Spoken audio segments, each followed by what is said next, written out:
everyone on the call today. Don't forget I put in the Google in the chat a Google Doc, and so you can nominate one student from one of your classes, and they'll get a small technology stipend, a $25 gift, if you will, a Visa card, for just kind of thanking them for being a good student, or maybe being really good in your Canvas class, or maybe Kata or Sarah in world languages, like the best person on Marco Polo who always, does their project and is really good at technology. And then the other thing to mention about that, so the first two of these are for faculty and staff. The next one will be our first one, and I'll just mention it now, the title. It is with Melanie Aponte Chu, who is our Director of Library and Learning Services. So she covers the library and tutoring and does a lot with technology. And she does a really great workshop on critical thinking. I first saw this when I was part of the Promise Student Success class. And so she's doing it for our students now, and she's going to gear it more towards, technology and the fact that there's just so much like misinformation out there that we have to be really careful about. And excited about this one as well. This will be our third in the series, and this will be marketed towards students. And I will reach out to all of you.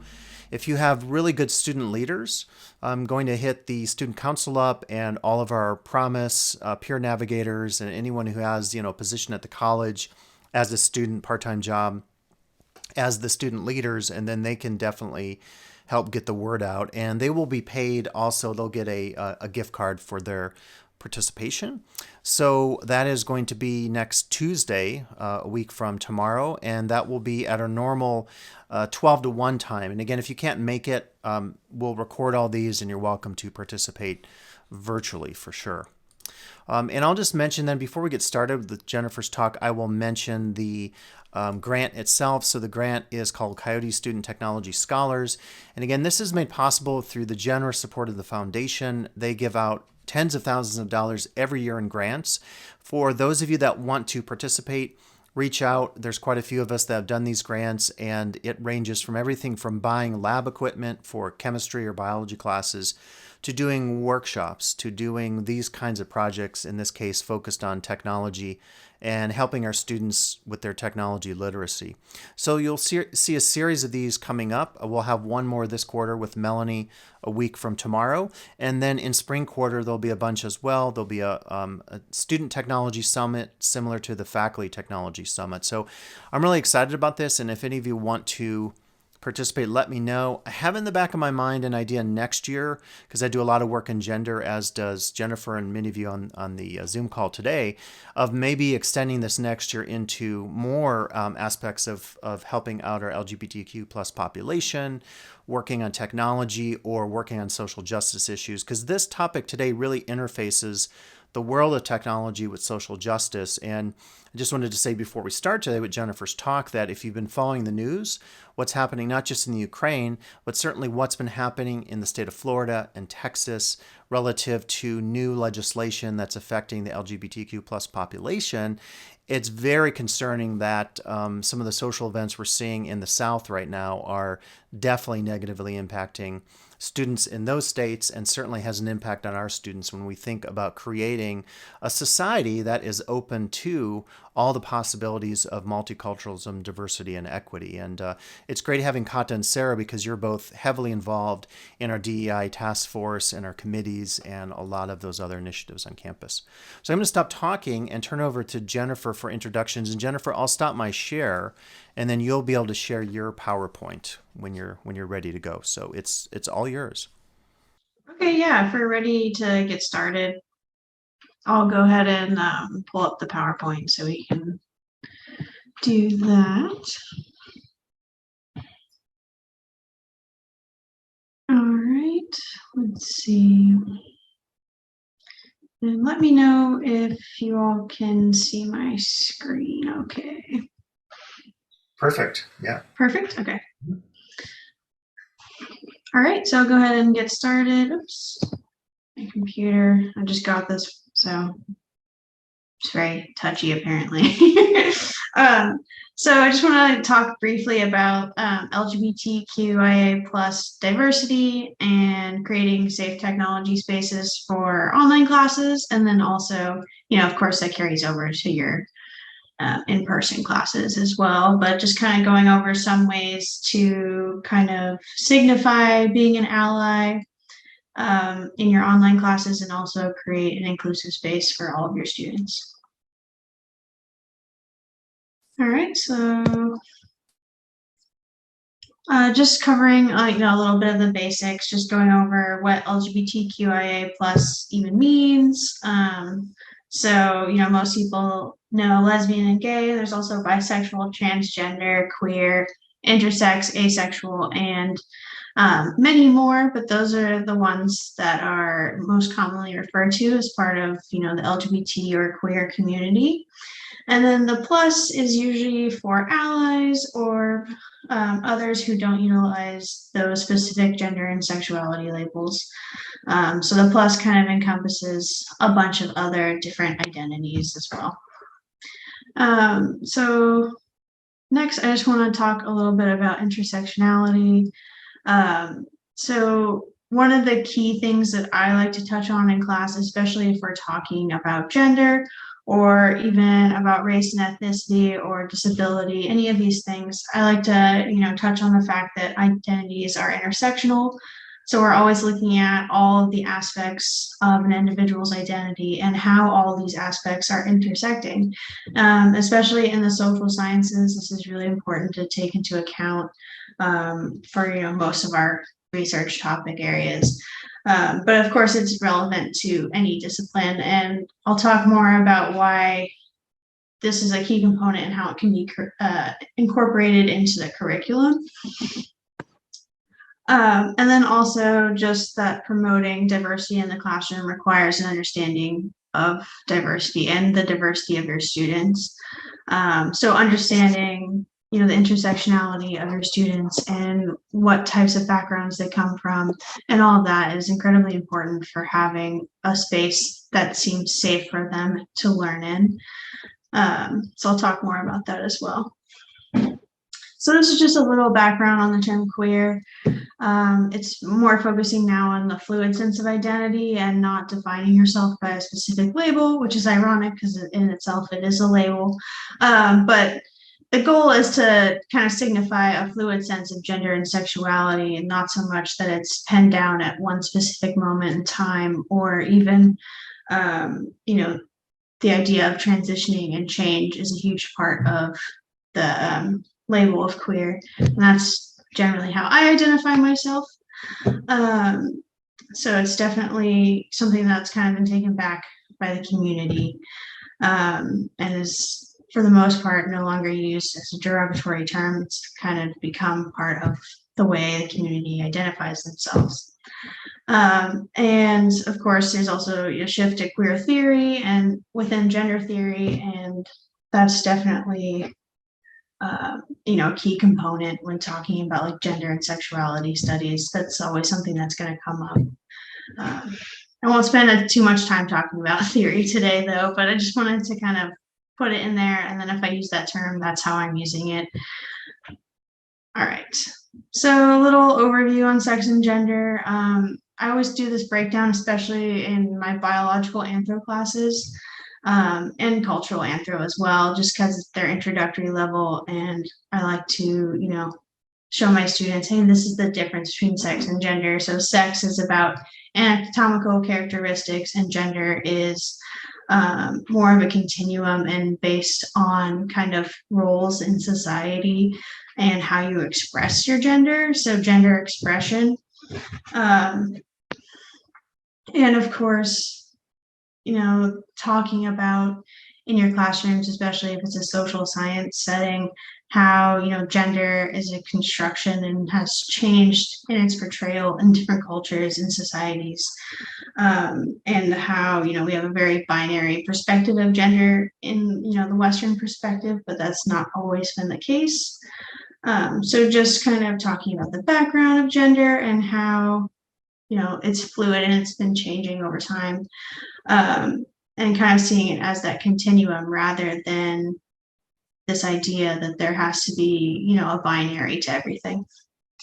And then also talking about sexualities rather than sexuality, because it's also a spectrum. There's not just hetero or homosexual. There's a broad range of sexualities. I think that's very important to kind of address in courses, as well as gendering and misgendering. So something that's really important in the classroom, I feel like, is making sure that you're not misgendering your students. And I'll talk more about good ways to do this in the classroom, especially online, how to incorporate that, just so that students know, oh, this faculty member is an ally. They asked me for, my preferred pronouns and name, and that really meant a lot to me. And it's just little things like that that can make a world of difference, especially to, the younger people in your classroom who, may have just come out or just transitioned. And, getting to use their preferred name for the first time, it can be a really big deal for them. So it's, really important to incorporate that into your courses. So this is just a little overview of cisgender, which is just the gender you're assigned at birth, identifying with that. So if you were born and they told you you're a female and you identify with that, then you're cisgender. Whereas trans or gender variant, you're talking about someone who doesn't recognize the gender they were assigned at birth. So that can mean they're gender fluid or they're transgender or, any of those options. It's just they're not, they don't identify with the way that they were assigned at birth. So that's the only difference that we're talking about there. I'll move past some of the terminology. All right, so I was talking a bit about preferred names and pronouns, and I just want to touch on dead names. A lot of students might have their dead names listed on rosters and things like that because they haven't had it legally changed, which is why I usually incorporate some kind of activity to go over, preferred names and pronouns, to kind of create an inclusive environment. So just to talk a little bit about inclusion and passing for transgender individuals. So just because you're trans, it doesn't mean you have to pass as, in the binary as male or female. Going back to the idea that gender is fluid, someone might identify as a trans man, but their gender expression might, appear to you as, very feminine. So it's not about passing as male or female. It's about, accepting your own gender identity and presenting that, to the world, however it may be. Oh, Jennifer, there's a great question. Could you define what's meant by gender fluid? Oh, sure. Sorry, I didn't see that in the chat. So let me go back real quick. So to elaborate a little bit, I guess, on my question, I think I understand that it can change, but I don't know exactly what fluid means. I've always kind of wondered how that's defined. Yeah, so gender fluidity is just the idea that gender isn't like this stagnant thing that you're always male or you're almost always female. The idea is that the gender expression or your gender in itself is constantly changing and growing, and that's the idea of like gender being a continuum. For example, like if you come out as trans and you were identified as a female before, but then you transition to being a man, your gender has changed to being, a male expression rather than a female expression. So just the concept that gender isn't like a concrete notion. It's fluid. You can grow, your identity changes. It's not a stagnant notion, essentially. So fluid is just exactly as it sounds. It's just this idea that gender can change. It's as simple as that. I mean, there's a lot of like theory that you can delve into for gender fluidity, but the basic concept is literally just, it's not a concrete notion. Gender is changing. And, as humans, as individuals, gender can change throughout your life cycle, and that's something that you definitely see in other cultures as well. And like your role for different genders can change as well. So like what you do in society at different stages in your life can change how you present your gender. And that's kind of what we're getting at, is just this idea that there's this concrete binary notion of male and female has really become, well, it was never really true, but it's definitely become, you know, we've realized in our Western perspective that, hey, this isn't actually how things are, and it's really never been how things are, but we're just now addressing that it's more fluid than we thought. And that's really all I was trying to get at with that. That's great. Thanks, Jennifer. By the way, Kata has her hand up. So do you have a question, Kata? Hi, yeah. So can you define, I'm not sure if this is the way to ask this, but Sure. you said what is queer in your slides.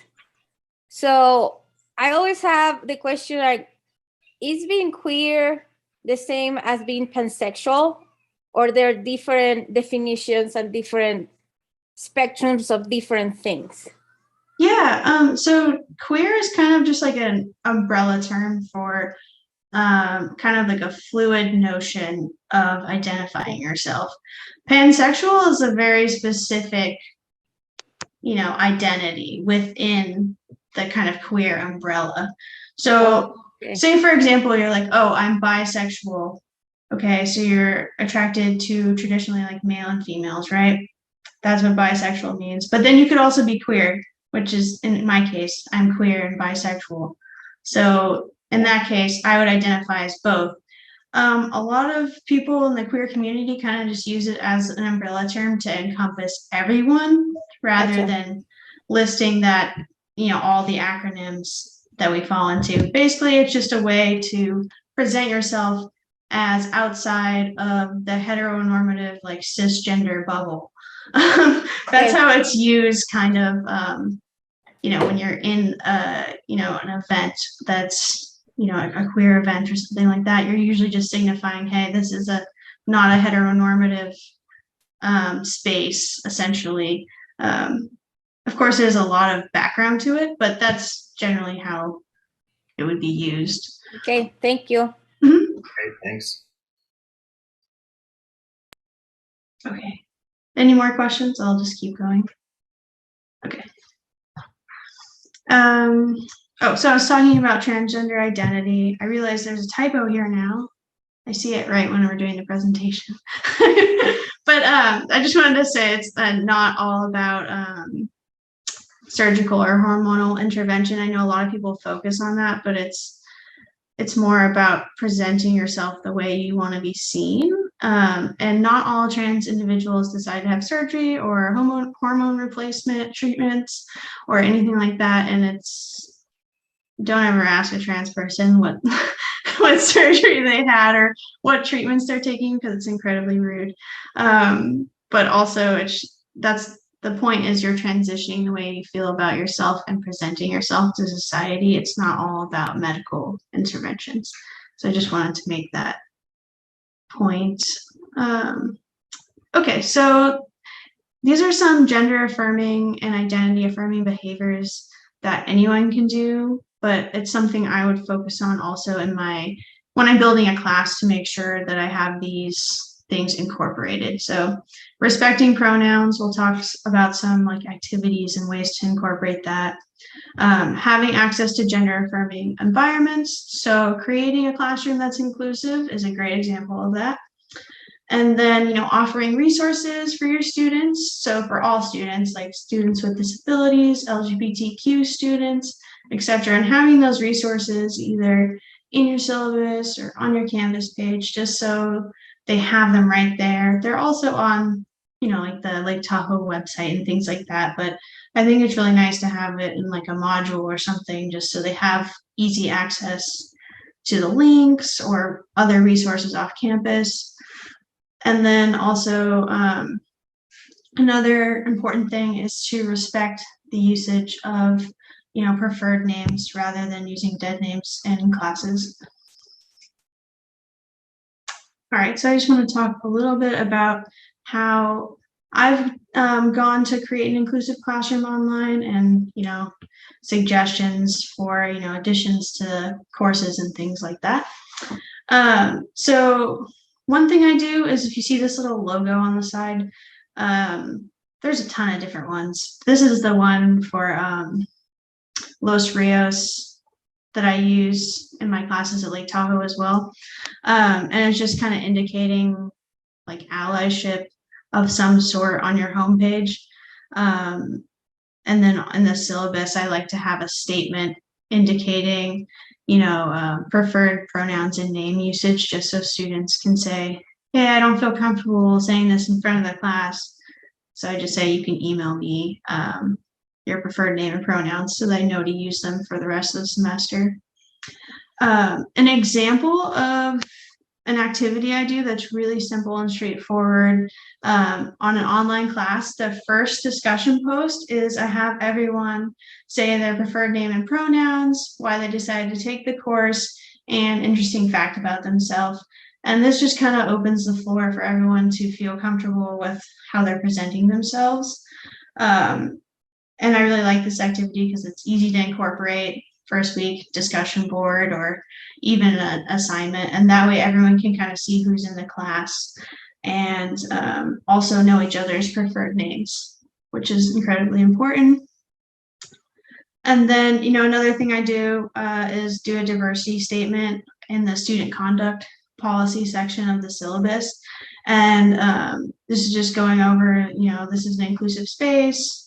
And then also going over the student conduct policy and like what you will and will not tolerate in your classes, and kind of incorporating those together so students know what's respectful, what isn't, and then they can contact you if they have questions. All right. So there's some tools on Canvas I wanted to talk briefly about. So besides just asking your students, you can also use the name coach tool. And with this tool, you can record your name and set your preferred pronouns and preferred name in Canvas. And you could even make this an assignment for your students the first week. Really quick, easy assignment where they go into Name Coach and they set their pronouns and name and all of that so that they have it set up for the rest of the semester. And I think this is important because then their name is changed on the Canvas page. So you always have access to their correct preferred name rather than, perhaps referencing an old name. So that's really cool. And I think, again, it's a way to signify that you have an inclusive space. And also, so you have everyone's names correctly for the rest of the semester, their preferred names, which is really good. And it's like a 5-minute activity, so it's easy to incorporate into any class. So that's a really great tool that Canvas has. Oh, there's a question, Jennifer, from Kata. Oh, okay. Yeah, it's a question, I guess, for all of us. Mhm. I never had the situation that a student completely changed the name in an online class. Mhm. So it's the chancellor's office okay if the student change their name from the roster, like So from on your the, original roster, how that works? I mean, I'm thinking about the the policy with technical side. FERPA and rosters and stuff. Yeah, no, I get what you mean. So you aren't actually changing their name in like the system. So you know how you have their rosters and everything. You're not changing their names there. It's just how it displays on Canvas. Okay. Their last name would still be the same and everything. Okay, gotcha. It's just helping you refer to your students, with their preferred names. And in terms of changing their roster, usually they have to legally change their name, I think, to have their name changed. I'm not sure on Lake Tahoe's specific policy for that. But I'm just wondering for it's rare that accreditation checks your Canvas shell, but if the chancellor's office team, accreditation team, if they check a class, and they see someone change the name in Canvas, I don't know. I'm just thinking Well, they have the same student ID numbers. So I don't think it would be Oh, okay. an Okay. issue Okay. of any sort. It's not like they're and they're not changing the roster or anything like that. They're just Gotcha. changing their name, display, and Canvas. Okay. So it wouldn't impact like the grading or anything like that. I am curious. We could follow up, a few of us, with student services, because I am curious, like if a student doesn't do the legal name change, could they maybe make a request to student services? So that'd be good to find out. And then if the answer is yes, we could include that in communication with faculty in the future. Yeah, I know the policy for Los Rios is you can use preferred names. You just have to contact Okay. student services to have it changed on the rosters. You don't have to have it legally changed, but I know each school kind of has their own policies regarding that. Thank you. Great question. All right, let's see. Okay, so creating a diverse curriculum. So something I think is really important in any class is just making sure that your curriculum is reflecting the diversity of your students. So I like to incorporate, sources that are both written by and for people of diverse communities.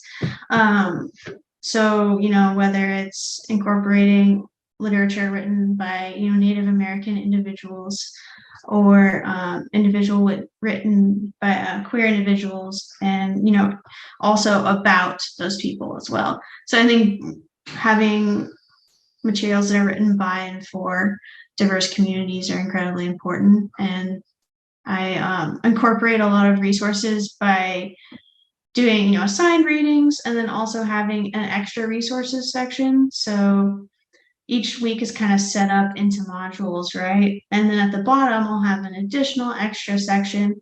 And this will have usually the same material, but written by members of the different communities. And what we're trying to do with that is just get like multiple perspectives on the same type of topics. So for example, in the section on myth in my magic class, I look at like Native American mythology, as well as like Chinese and Japanese mythology, and kind of looking at all the different ways that those are discussed and talked about by people from those areas.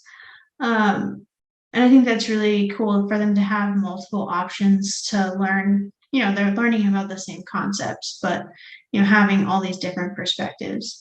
And I think it kind of also prepares them more for a more global perspective, which we're definitely geared towards in our technology age now, since everyone's so connected. So I think that's really important. And then also just if your curriculum is diverse, then your students feel like they can see themselves in it, which I know is incredibly important, having representation in your courses. So I already talked about most of this, but I think that kind of covers all I wanted to say is, if you're teaching a class in history, just try and have some, non-Western perspectives, or written perspectives from like Native peoples, rather than just, the textbook, the history textbook, or whatever it might be, or just try and have multiple perspectives in your content is incredibly important. So let's move on. So I shared a link in the chat for this here when I said I would share a student support resources page. So that's what I put in the chat. It's just a list of resources for students to have access to. Some of them are for Sacramento area, but most of them are just like helplines and online resources for students. And these are really important for them to be able to have access to. So I usually just post this as a module in the student support resources section, just so that they can look at that. And if they ever need help, they have numbers they can call or websites to go on to. And most of these services are free and accessible for students. And then I think that this should always include mental health resources, the on-campus links for student support. So whether it's the counseling services or whatever that campus offers, physical health resources, and then also learning resources. So a link to queer like books videos, articles, things like that. Some of that content can be really helpful as well, just if they're learning about themselves. So I usually include those in a module just at the bottom of my Canvas site. I can show you all my Canvas page too in a minute if that helps. Scott, I think, sorry, I'm reading the chat. I Yeah. think Melanie has like a presentation or some kind of document that the chancellor's office put on, Oh, good. and where they suggest this about the variety of pictures, the variety of different narratives. I think she has something. Okay. It'd be great to check in. Jennifer, it kind of leads to my question. We had a workshop recently. We've been doing more work with equity DEI efforts recently, and kind of just brought up the idea of intersectional perspectives. And I really wondered, like we created an equity rubric, and I think it mentioned Kata, cultural backgrounds, socioeconomic, and was there a third one? And race? Maybe it just said race. Yeah. And so, and identities. yeah, and I actually thought, with what we're seeing in the news right now, with what's going on in Florida and Texas, and I mean, even Putin in Russia, you talk about a homophobic leader. Putin is known for this. So like if you look at the news right now, of course, there's a lot of race and ethnic topics and situations going on with police brutality, etc. But I almost thought like, you're kind of incorporating gender under culture, and I almost wish like we could. I know they've already created it, but I worry sometimes that we only focus on one category and we don't take an intersectional perspective. So, do you have a tip on what you do, Jennifer, to make sure that students see intersectionality, like to see that it's not just one category? What are your bits of advice? So part of the way that I do that, and I'm not going to pretend that I have all the answers, but part of the way I do that in my classes is just like I was saying, when I have the extra resources, is I have lots of different perspectives. I'm not just focusing on the queer community. I'm also focusing on like the Native community, or that's just an example. I've done a lot of work with like Native people, so I have a lot of resources in that area. But yeah, just kind of incorporating multiple perspectives in your classes instead of just having additional resources only from like queer individuals or queer perspectives. And then also kind of just depending on the type of course that you have, having different perspectives from all over the world and kind of incorporating those into your class, especially if it's a social science, is totally doable. And just making sure that you have that representation. Of course, you're not going to like cover every group in the world. It might not be particularly relevant for your class, but I think just having some conscious thought when going into building your course, you're saying, oh, are all these perspectives heteronormative? Are all the examples I use in class focused on a heteronormative perspective? Are they all from a white perspective? Like what are we focusing on in the classroom? So kind of thinking about and analyzing what you're presenting and making sure you're not only presenting your perspective. So I kind of like to think about that more. And also I just, I get feedback from my students. I ask them like, hey, is this curriculum like reflecting the classroom to the extent that I want it to? And, looking for those types of things in your evaluations. But also, just having that conscious thought going into building your class, saying, hey, am I getting resources from only one specific group of people, from one perspective, and kind of analyzing that when you're creating the content, and having additional sources for the students. Yeah. No, that's great. Kata, I see your hand up, but real quick, because it ties in with what Jennifer said. It reminds me, and I think we talked about this when we were planning your workshop, that years ago, I heard this community training, and I was really struck because the presenter was using really, heteronormative examples. And it's something that, it really was kind of like shocking to me, because it was like, and it wasn't only heteronormative, but it was like, so a male and a female, and it was like the the male was, quote, working, and the female was, taking care of the children. So it was making like an assumption about gender roles. And when I heard that, I thought, I need to make sure in my class, and this would be relevant, like, because a lot of us that teach social science here and languages, we cover culture every day of the week we teach. But if you're teaching math or science and you give a story problem and it's like a man and a woman, da da da da, and it's like, well, the next time, can you mix it up and have, a non-hetero example? And I think that's something that I've seen that we still struggle with, and it kind of bothers me because it's one of those hidden curriculum things when you're constantly showing this. Just like with tests, there was an example recently of some very racist, anti-Mexican exam or something. Kata, did you hear about this? And they were like all the examples for Mexican children. It was like about crime and, and all the white kids. It was like, so that kind of stuff happens with gender too. And that's why we need to have an intersectional perspective. So I encourage us, like, when we're teaching, to use examples that are varied. So in integrating like different perspectives, I attended a webinar, and also in languages, we do this a lot, like incorporating your students' narrative into your curriculum or into your activities. I think it's a way to incorporate also like different identities, like transgender identities.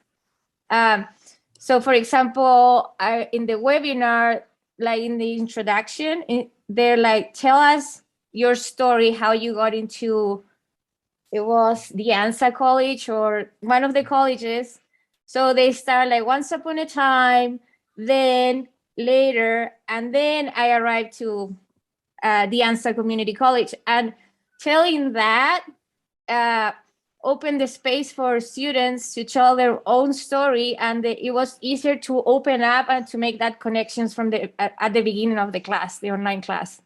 I never thought to do that at the beginning because some of them, they feel uncomfortable, but I think I'm going to try it next quarter. Tell us your story, or instead of like, why you're in this class, like blah blah, like the typical questions kind of thing. I think I'm going to change it a little bit because they're talking about the power of storytelling from students into your classroom, and I think that was super insightful for me for next quarter. Yeah, definitely. That's pretty cool. I like the idea of telling your story at the beginning of the class, and definitely give students a chance to kind of like slip in their identity a bit to the story, which is pretty cool. And kind of connect to that, Jennifer. So like, I think sometimes like in teaching my gender class, I don't teach it as often now. We have a new department chair in Soch, but I think that sharing is interesting. And I think it's like, we should encourage people from dominant positions, like, to share their identities and talk about their narratives. And it's kind of like that classic Peggy McIntosh, the white privilege, the invisible knapsack. And I think it'd be good to do that like for gender, because I think sometimes, again, if people are from dominant positions, if they're from hetero or cis positions, maybe they're a little less unwilling to share. It's just like with white ethnics in America. Often, it's just symbolic ethnicity. So like during St. Patty's Day, if you're Irish, you might, express, your Irish identity. And so I think it's like that fact that if you're from a dominant position, you choose whether to share it. Whereas if you're from a position, and we've talked about this in other workshops with microaggressions, it's almost like we focus on, if it's the, lesbian person or the person of color, oh, you tell your story because, you have to speak for, quote, your people or group. And so I wonder what tips you have, like in a classroom setting, to get people who are from more dominant or powerful gender positions to be vulnerable and reflexive and do that stuff that we talk about in social science. How do you encourage that among maybe students who are unwilling to take on some of that vulnerability? Yeah, it definitely can be difficult. Some students just don't feel comfortable, talking about their identities. Right. And I think that's a totally valid perspective to have because you're, in a classroom of, strangers, essentially. So, and a lot of students who come from other backgrounds or even like students from the queer community might not feel comfortable coming out or addressing that aspect of themselves. And I think that's a perfectly respectable opinion to have. And I don't think that it's necessary to like force students into suggesting anything about themselves if they don't want to. But I think having like the option of like talking more about yourself is important. So that's kind of why I have like an activity that suggests you can say something about yourself, but you could say something just like, I have a brother and a sister. You don't have to say anything dramatic about yourself, but you could say, I just transitioned and, this is this, this, and this. So kind of having like the flexibility to say as much as you want. Especially in an online space, you might not feel as comfortable sharing because you haven't even met these people maybe in real life, which is fair. I totally understand that. And then I think also like faculty members as well, it's really difficult to kind of navigate, coming out to your students. Like, is it necessary? Should you signify that you're part of the queer community? Like, or, etc. And I think it can be really transformative for your students to have like a queer faculty member because then they can see themselves and that position, which is, something they may not have had growing up. I know I didn't. I went to a conservative Catholic school growing up, and I certainly didn't have any like queer mentors in my schooling. So it was definitely something that was like harder for me to see.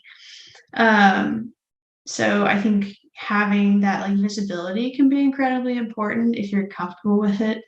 As a faculty member or even in the administration of a school, to have that kind of visibility is really cool and important for your students. And like you said, you might kind of pinpointing, hey, this person's part of the queer community. You want to talk about your whole community. I generally don't like to get into those type of situations because I think it's incredibly unfair to ask someone to speak for an entire community, and also just not their job. So it's kind of why I just leave the more open-ended assignments for students where they can talk about themselves and their experiences, but they don't have to get into all this detail if they're not comfortable with it. Because in the end, we're trying to teach them. They don't need to tell us their whole life story if they don't want to. But, if they feel comfortable sharing, then it's always cool to see who's in your classroom. And just I hope that kind of answers. Yeah, no, that's great. And just to follow up, so I guess when you talk about a safe space, you would recommend like allowing people, as Kata was getting at, to share identity, but then is it also like, I remember if I was teaching the gender class and we were doing stuff on sexual assault, I would always have like a trigger or content warning and say like, if this is too upsetting, we can come up with an alternate. And I think as Kata was getting at, you talk to that student outside of class. So how, like, do you have language or do you have advice on framing that, like a safety kind of component to a class? In terms of like specific content being triggering, I do definitely like signify that before the module would start. So just usually each module I start with like an introduction page that just says this is what we're doing for this week.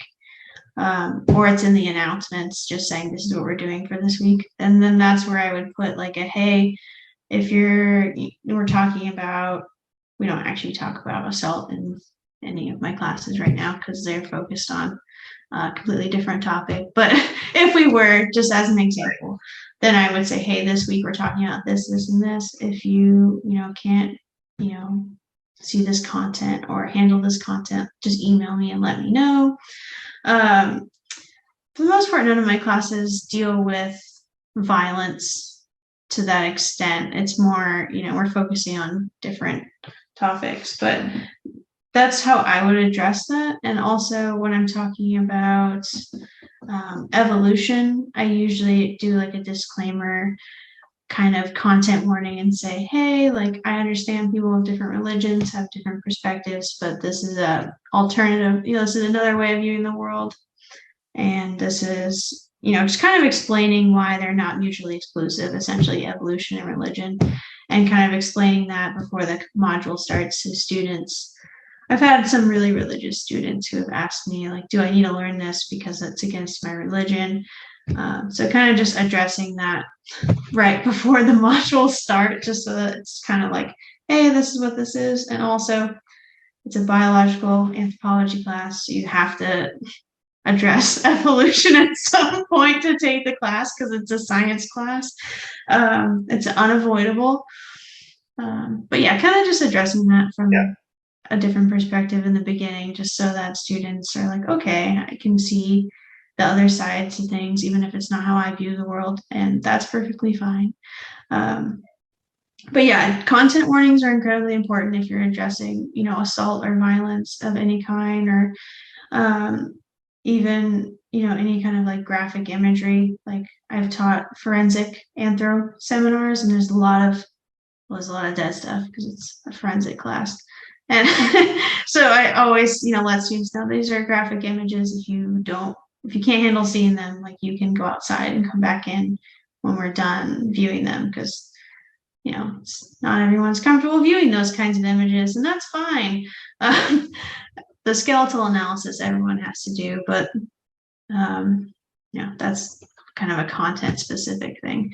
But yeah, there's like, images of like gunshot wounds and things like that to, see how those impact the human body.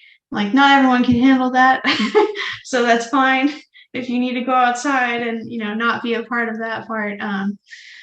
But, just kind of a general rule is if there's something really graphic or violent, or even addressing violence, I like to just kind of preface it with saying, hey, if you can't handle this, let me know so I can let you know before we go over that content. But I think that's what you would do for a normal class. It doesn't really have much to do with diversity and inclusion. It's just more general content. Like some stuff is incredibly triggering, and you should address it in your classes. Yeah. I used to show, Amber probably knows it, this series from the Media Education Foundation called Dream Worlds, and it's this whole analysis of music videos, and it's very graphic. And for the first one, they intercut scenes from the rape from the Jodie Foster movie, The Accused, that happened in New Bedford, Texas. So that's one where it has the trigger warning. And then I would also tell the students, like, okay, if there's an assignment based on this and you're upset by this, then we'll do an alternative assignment. So I think like that's something probably, would you say, to work that out one-on-one between the instructor and the student? That's usually something I would just work out between the student, because most of the time I just say, hey, if there's something you're uncomfortable with, email me, because most of the time people don't want to talk about it in front of the other students.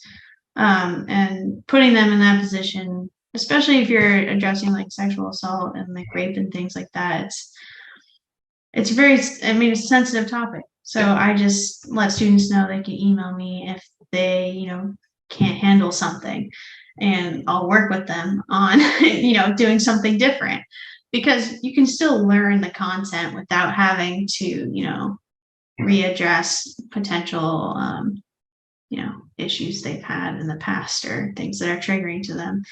And I think it's honestly important a lot of times when you're teaching a class on gender and sexuality, you're like, oh, I'm addressing these topics. But like you're saying, having an alternative assignment, especially if it's addressing violence in any way, because that can send someone into a spiral for weeks. And as an instructor, we're not trying to traumatize people, right? So, teaching, but also being respectful of people's, triggers and boundaries. I usually just handle that in an email or, an office hour, or whatever it might be between the student, so they're not having to bring that up in the classroom. Privately. And we do that the same with, disability students. We say, please talk to us outside of class, and then we'll make your accommodation. So that's really great advice. Everyone to have to address all their issues in front of the classroom. I know I wouldn't want to address all my issues in front of the classroom. So like, that's definitely something, it's just one of those things you just talk about one-on-one. Great. Hey, Amber, you just joined. Anything that maybe you want to ask Jennifer about? Like, you're in charge of our ISP program, and that's our incarcerated student program. So I'm wondering, what gender issues come up with ISP students? Are there anything that maybe we should know about, or? I don't know, Amber, what's your experiences have Hi, been? Jennifer. Thanks for joining us. I'm so sorry I was late. I was wrapping up office hours and driving home. Thank you for everything. So yeah, we have a currently incarcerated student program, and I'm curious to hear what you think, but I personally, sociology, like anthropology, the social sciences, you can't really avoid controversial topics. That's the nature of what we study. Oh yeah, definitely. I mean, you're going to address them. You can't not. So one of the things I've noticed is kind of like the two big buckets of responses we get from students on any question related to gender is either they totally get it, they have taken everything to heart, they realize it's a social construction, they're really willing to unlearn. And other ones, the other bucket, and these are even for the students that seem to have gotten all the other messages, they are so rigid about their beliefs about gender, and it's still coming through in the final set of work that they're turning in. And I don't know if this is a question as much as an observation. I'm curious if you've experienced this, but it just seems like it's such a rigid and fixed belief system that I struggle with how to get through to them. It's almost like cognitive dissonance for them to be willing to suspend those thoughts about, like they understand like Marxism and they understand all that, but well, of course, like women and boys are different. They have different body parts, and girls like dolls and they like to wear pink and they're curvy, and it's just like, dope. So, I mean, I think part of, instructing is not everyone's going to change their worldview or their perspective because they took our class. But I think having the option to change their worldview or perspective is important. Because of course I've had students who are just like, yeah, I don't feel it any differently. Like, these are my beliefs, this is my perspective. There's only two genders and that's the way the world is. And, you could say everything you know about gender and sexuality and people are still going to say that. So we can't change everyone's perspective or worldview. And it is kind of a rigid perspective sometimes. Most of the students I've had, it hasn't been the case. And I've had a lot of students who come from different religious backgrounds kind of change their perspective on gender and sexuality, especially when I'm using examples of, gender and sexuality being fluid historically. I find that to be incredibly helpful, just like seeing how it's changed and progressed and how this binary notion of gender is relatively, kind of new concept compared to how it was embraced as a more fluid notion historically, and then kind of using cultural examples. Aside from giving all these, different backgrounds and examples from all over the world and kind of going over what it means to identify yourself, some people still are just going to say, hey, I think there's only females and males and you can't change my mind. And that happens. It definitely happens. I've had people who, still are just like, I thought you were like really informative and this was a great class, but I didn't change my perspective. And, that's okay. I mean, people we're not trying to change everyone's belief system or their perspectives. We're just educating them so that they know that these are, valid perspectives to have, that there is more fluidity in gender and sexuality. And if they don't want to change their mind, then that's their decision as a human being. But I think the real goal is to just have those perspectives available to your students in your curriculum and have examples from different cultures and different historical time periods. And even, within biological anthropology, I talk about gender and sexuality and how, like sexing skeletons and things like that isn't even very accurate because the male and female skeleton have huge similarities. And it's not even possible sometimes to determine the sex of a skeleton based off their anatomy. So kind of just talking about like the fluidity from a biological perspective as well is really interesting because you're kind of looking at, things we say, hey, this is definitely male and definitely female, but that's not always the case, even, biologically. So kind of addressing that, and then different, chromosomal anomalies and things like that, where you kind of see that there isn't even biologically a reason to think, hey, it's male or female. There's a lot of variation. So, if you've addressed all of that content and they still want to just say there's only male, there's only female, then done everything you can to educate your students, and you can walk away feeling good about that. But in terms of, people having rigid beliefs, you're not always going to be able to change their beliefs. And that's not really my goal anyway. I want everyone to have their own perspective. But, I'm just trying to educate them on, what we're looking at as a community, what the queer community is, how to respect people, and just knowing that there's a world outside of their own little universe, essentially. So yeah, I hope that kind of answered the question of it.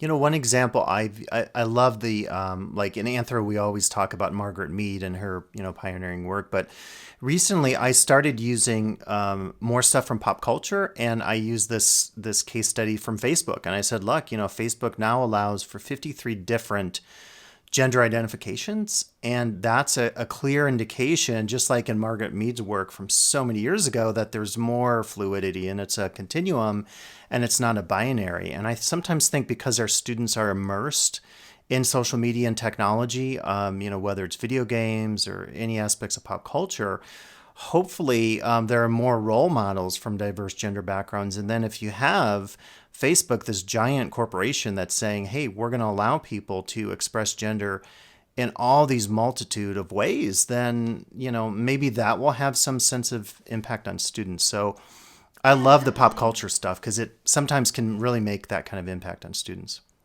Yeah, definitely seeing the way that you can identify yourself through technology is helpful. And then there's a lot of arguments against gender fluidity because of technology as well. So it's kind of interesting because people will be like, oh, this gender identity isn't real because this person just made it up one day, essentially. Like they're like, oh, for example, like, oh, pansexual, that doesn't even make sense. And all of the internet jokes just making fun of them being in love with like cookware and things like that. And it's just like really, so it can be used to like discredit identities as well. But I think that the emerging, like the amount of differences in how people identify themselves kind of just nails like the point that gender and sexuality are fluid and people are just more comfortable addressing it. And that's something we should celebrate. And I think you can definitely use technology to do that. Of course, you can also use it in a negative way to discredit people, but I think it also can be incredibly useful sometimes too. So I think that's pretty cool. It's also the opposite. I was thinking recently we've talked, I forget what the workshop was. We were talking about the whole Dave Chappelle controversy.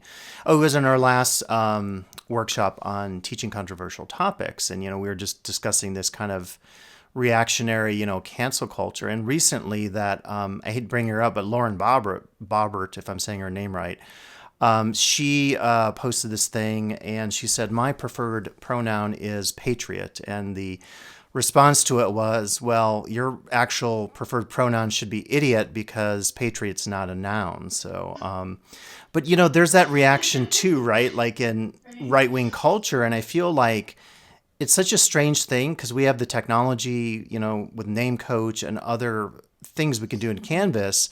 But this political response, I think it's fairly frightening, in the wake of the Trump presidency, because it's like somehow they're turning something that I think is very simple and focused on social justice into like this big political fight. And so do you think that that's like impacting how we teach some of this stuff because we've seen such a reaction? And then, of course, Texas and Florida with their recent reactionary legislation that's very damaging to transgender and LGBTQ plus people. I feel like. Yeah, and I think definitely, political events are obviously directly impacting the way we treat people of different communities, including the queer community.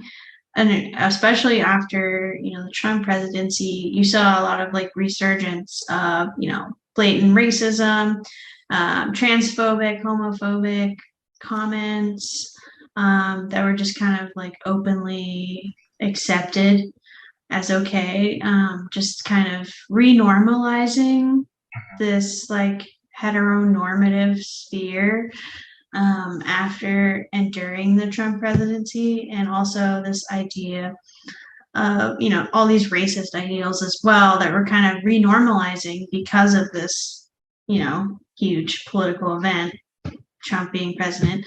And I think that kind of created more violence and turmoil in those communities. And I think it's really important to address that, especially by just saying, hey, in my classroom, we're not accepting these things just because they've been renormalized in popular culture and the political climate. Like, just we're not doing this. We're not having these racist, transphobic, homophobic elements in the classroom, and kind of setting those boundaries. But also, like, you just see it everywhere. And that resurgence was incredibly painful for a lot of people, because it's just kind of hitting home how easy it is to dehumanize people in such a short period of time. And it's just a reminder. And then now with everything happening in the Ukraine and the war going on right now, you're kind of seeing that again, the dehumanization of individuals from different countries, and how easy that is to kind of fall back into that in the media and dehumanize people. And it's just something you have to constantly reassert in as an educator, just saying, we are not accepting these like dehumanized characterized like versions of humans. They're actual people. Like, we need to think about them that way. And it's really easy to fall into that. And the pandemic was a great example of kind of dehumanizing people with disabilities.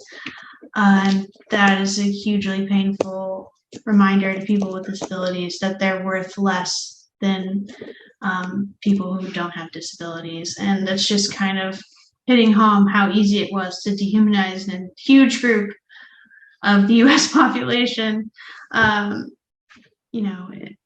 just during this whole last like almost 3 years of pandemic. So it's just kind of looking back at that and keeping all these current events in mind when you're building your content, because people of certain communities, like disabled people, queer people, people of different races, are going to be very sensitive for a while, because they've been constantly dehumanized by the media for the last several years, and potentially for much longer than that. So kind of taking that into account is very important. Yeah. Great advice. Other But questions or thoughts? Go ahead. I also think that when I said in the introductions to give them the chance to tell their story, it's important to open spaces for them to share their experiences. Definitely. I agree that we cannot push them. Yeah. But like when I'm doing activities with the students, like share personal details or storytelling, some of them, they really like it. And I'm receiving messages, well, thank you for letting me tell my heritage, or thank you for bringing up what is my favorite object and why it's important for me. So I think I think that's a really cool activity. We're very polarized, and I think something that I'm trying to foster in my classes lately is like we don't accept certain things, but also you need to look to be open to hear other people's ideas, even if they make us feel uncomfortable and they're not okay.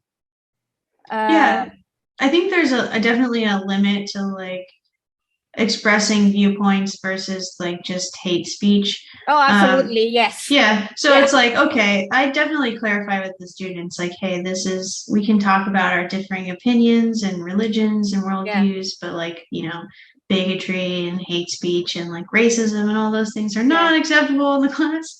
But like the storytelling activity is a really great way to definitely get your students to open up, like you're saying, and kind of share their backgrounds. And I think that's really great. And for the most part, I think students are pretty receptive to those types of activities. And I think it's definitely having a space for students to share their different perspectives is incredibly important.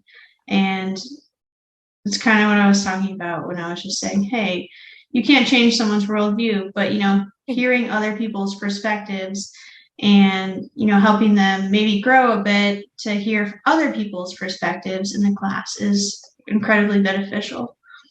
And I'm very impressed how open are the students now from the beginning we start teaching online, how they're more open to fluidity.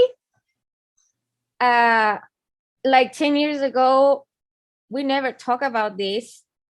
But now we have pronouns, we have name coach, we have all these tools. So I think there is an evolution there also, how as educators we are approaching these matters, these different identities, different perspectives. So, well, I want to say thank you because you answered a question that I have for a long time. Oh yeah, that's good. I'm glad. I think exactly what you were saying. It's just addressing things that maybe people haven't brought up in academia before. It's incredibly important so that your students all feel included.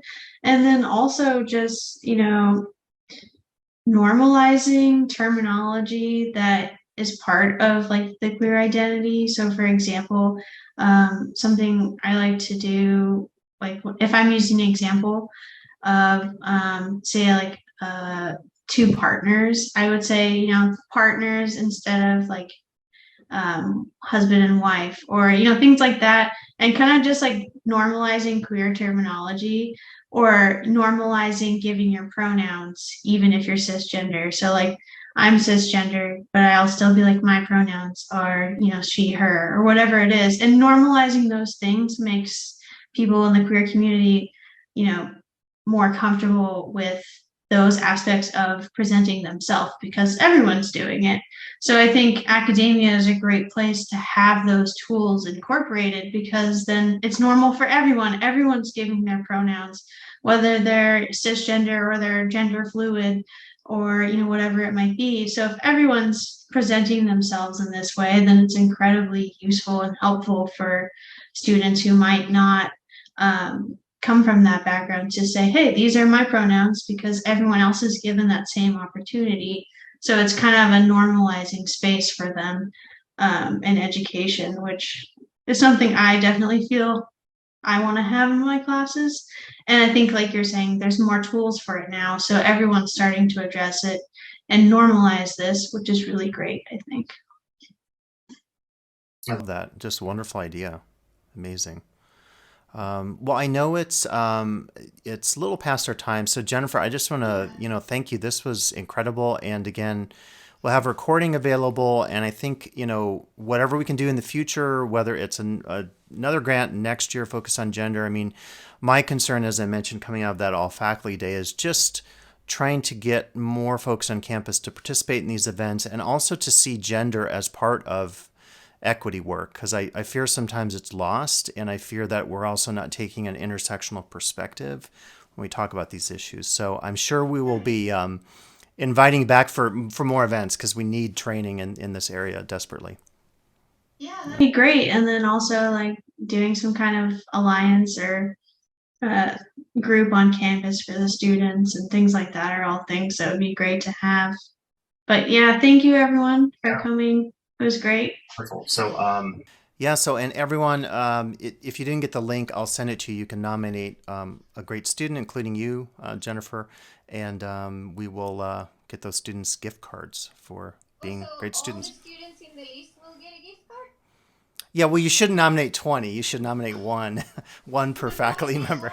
Yeah, one. Yeah.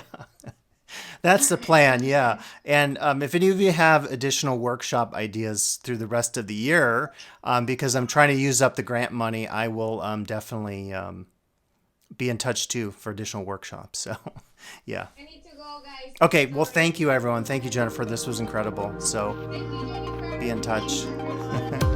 Bye.